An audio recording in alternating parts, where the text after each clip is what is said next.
Uno mi ha scritto, se ti prendo ti sparo in bocca. Per la prima volta emergono dettagli sulle minacce ricevute dal presidente Luca Zaia negli ultimi mesi, parole dure, intimidazioni per le quali la procura ha aperto un'inchiesta. L'uomo che le ha pronunciate, un militare, padre di famiglia, ha patteggiato con ore di lavori socialmente utili.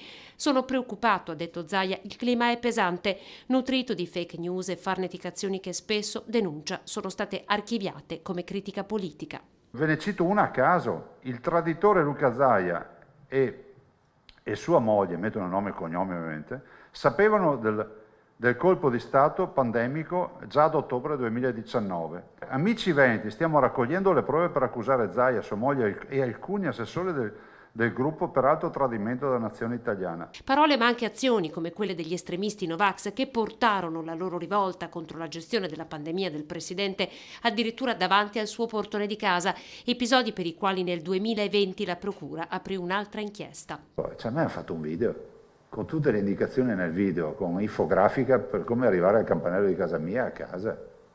Se a voi sembra una roba normale sta roba qua. Io penso che tutti abbiano il diritto di dire la loro opinione, ma ci vuole rispetto.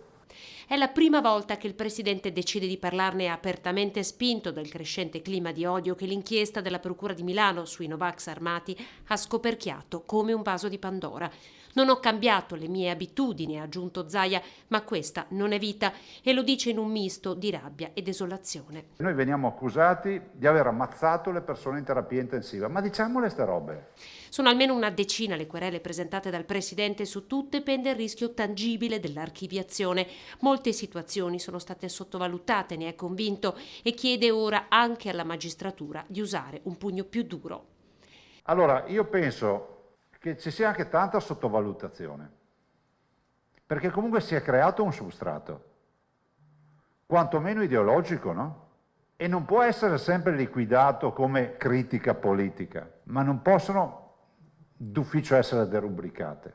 E se il problema non è chi le derubrica, cioè la magistratura, ma è la legge, allora la legge deve essere rivista.